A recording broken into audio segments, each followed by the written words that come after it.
Bismillahirrahmanirrahim. Assalamualaikum warahmatullahi wabarakatuh. Kami mahasiswa dari Universitas Trunojoyo Madura.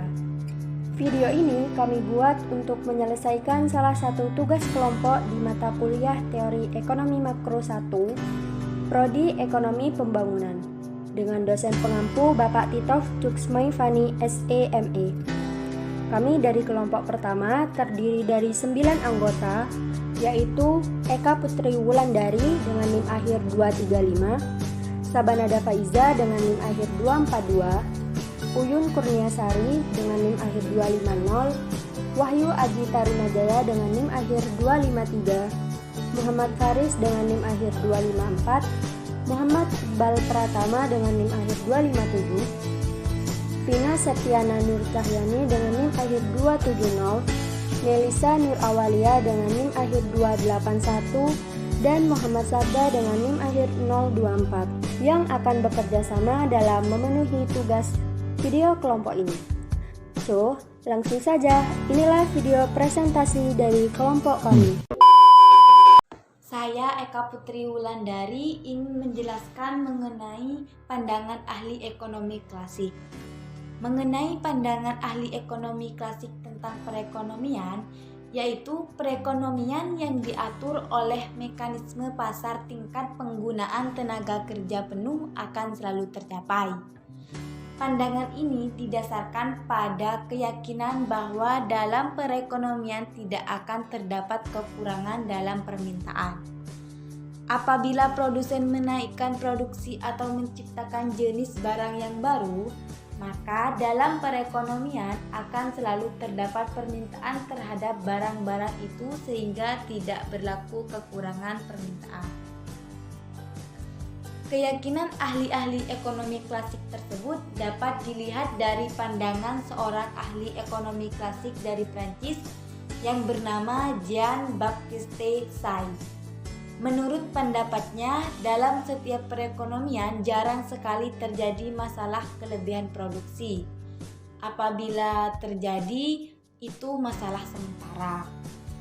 Adapun aliran-aliran pendapatan dalam perekonomian klasik, yang pertama, corak kegiatan ekonomi subsisten, di mana kegiatan ekonomi subsisten ini hanya melibatkan dua pelaku ekonomi, yaitu rumah tangga konsumen dan rumah tangga produsen atau yang disebut perusahaan. Sesuai yang kita ketahui bahwa rumah tangga konsumen menyediakan faktor-faktor produksi seperti sumber daya alam, sumber daya manusia, modal, dan skill. Nah, dari faktor-faktor produksi tersebut dibutuhkan oleh perusahaan untuk memproses produksi guna untuk menghasilkan barang atau jasa. Dan barang atau jasa tersebut dijual dan dipergunakan oleh rumah tangga konsumen untuk memenuhi kebutuhan hidupnya. Itulah diagram subsisten yang disebut dengan arus barang. Selanjutnya, arus uang. Seperti yang kita ketahui bahwa rumah tangga konsumen mendapatkan uang sebagai imbalan dari perusahaan yang diperoleh dari pembayaran atas faktor produksinya, yang berupa gaji, sewa, bunga, dan laba. Kemudian, rumah tangga konsumen menggunakannya untuk memenuhi kebutuhan hidupnya dengan membeli barang atau jasa yang dihasilkan oleh perusahaan. Dan uang tersebut kembali lagi kepada perusahaan sebagai hasil penjualan barang atau jasa. Corak perekonomian modern. Menurut Keynes, di dalam perekonomian tidak akan terjadi kekurangan permintaan atau tidak akan terjadi pengangguran. Dan perubahan investasi terhadap pendapatan nasional dapat kita lihat melalui kurva berikut. Pada aliran pertama, dapat kita lihat adanya timbal balik antara perusahaan dengan rumah tangga, di mana rumah tangga memberikan faktor-faktor produksi kepada perusahaan berupa sumber daya alam, sumber daya manusia, modal, dan skill, sehingga perusahaan memberikan timbal balik berupa uang sewa, upah, bunga, dan laba. Kemudian pada aliran kedua, rumah tangga membelanjakan upah tersebut sebagai bentuk konsumsi rumah tangga yang berupa barang dan jasa yang diproduksi oleh perusahaan. Kemudian pada aliran ketiga, sisa dari upah yang diterima oleh rumah tangga akan ditabungkan ke lembaga keuangan. Kemudian pada aliran keempat, lembaga keuangan akan meminjamkan uang kepada investor sebagai bentuk penanaman modal. Pada aliran keempat ini bisa kita ketahui bahwa semakin tinggi tingkat investasi, maka semakin tinggi pula pendapatan masyarakat. Dan di aliran terakhir, yaitu aliran kelima, bahwa investor meminjamkan uang kepada perusahaan sebagai bentuk modal usaha, di mana modal ini sangat dibutuhkan di dalam perekonomian. Penentuan suku bunga. Tingkat suku bunga menurut Keynes ditentukan oleh dua hal, yaitu jumlah permintaan uang dan jumlah penawaran uang. Jumlah permintaan uang yaitu keinginan masyarakat untuk memperoleh uang yang digunakan untuk keperluan sehari-hari seperti transaksi, tabungan, spekulasi, dan atau kebutuhan mendadak lainnya. Sedangkan yang kedua yakni jumlah penawaran uang, yaitu uang yang berada dalam perekonomian dan dapat digunakan oleh masyarakat untuk memenuhi kebutuhan barang dan jasa. Apabila penawaran uang lebih besar daripada permintaan uang, maka suku bunga akan dinaikkan untuk menyerap kelebihan dana yang beredar di masyarakat. Begitu pula sebaliknya, apabila penawaran uang lebih kecil daripada permintaan uang, maka tingkat suku bunga akan diturunkan sehingga masyarakat memilih untuk berinvestasi dan mencairkan tabungannya sehingga jumlah penawaran uang akan meningkat. Penentuan tingkat kegiatan dalam perekonomian. Kemampuan sektor perusahaan dalam menghasilkan barang dan jasa sangat tergantung kepada jumlah dan kualitas faktor-faktor produksi yang terjadi dalam perekonomian tersebut. Nah, dengan demikian, tingkat kegiatan ekonomi negara dapat ditentukan oleh yang pertama yaitu jumlah barang modal yang tersedia dan digunakan dalam perekonomian, dilambangkan dengan huruf K, kapital.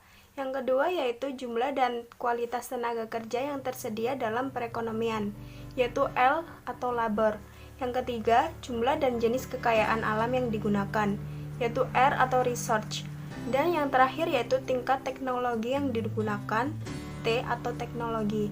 Dengan demikian, tingkat kegiatan ekonomi atau pendapatan nasional dapat ditentukan dengan menggunakan persamaan sebagai berikut.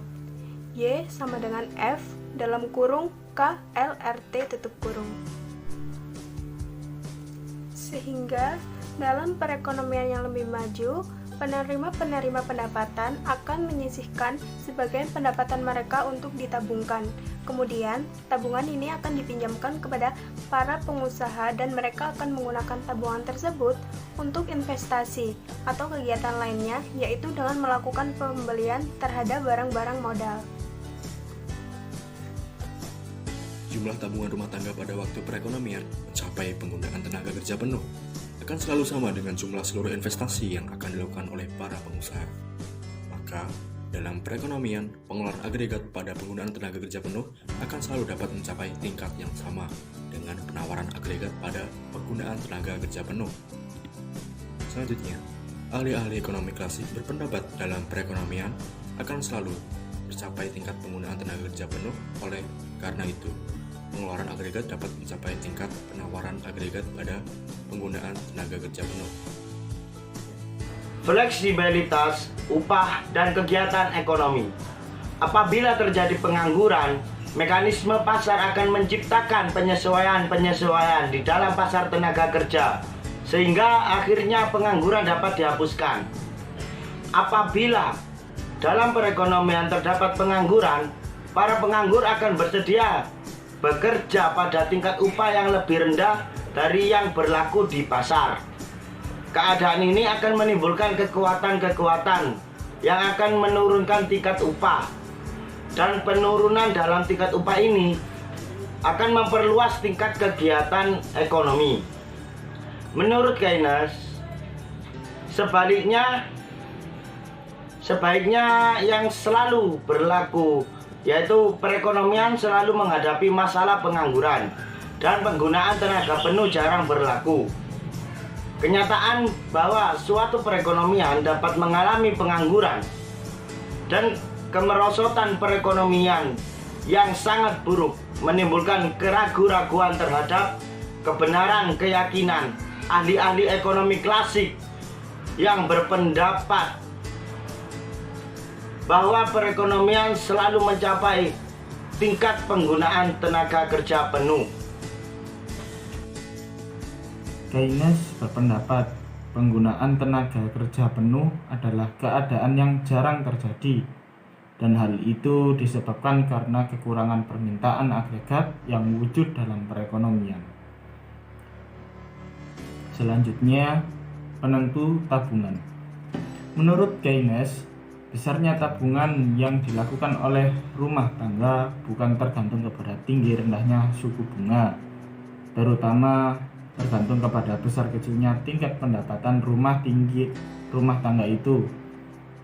Ini berarti menurut pendapat Keynes, jumlah pendapatan yang diterima rumah tangga dan bukan suku bunga yang menjadi penentu utama dari jumlah tabungan yang akan dilakukan oleh rumah tangga. Penentu investasi.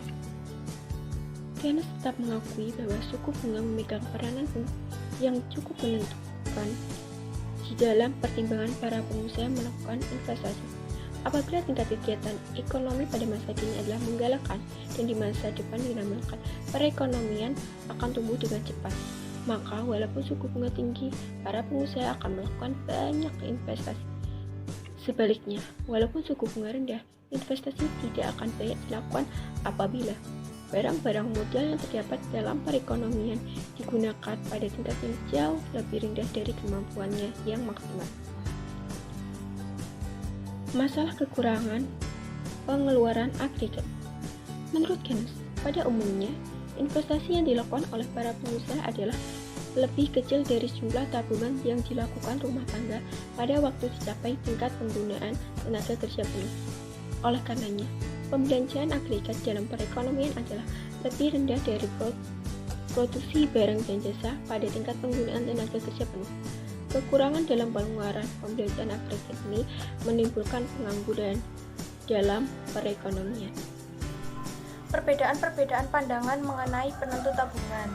Menurut ahli-ahli ekonomi klasik, jumlah tabungan ditentukan oleh banyaknya suku bunga. Oleh karena itu, perekonomian selalu mencapai penggunaan tenaga kerja penuh. Pada pandangan klasik menyatakan bahwa semakin tinggi suku bunga, maka akan semakin banyak tabungan yang akan dilakukan oleh masyarakat. Yang kedua, pandangan dari Keynes.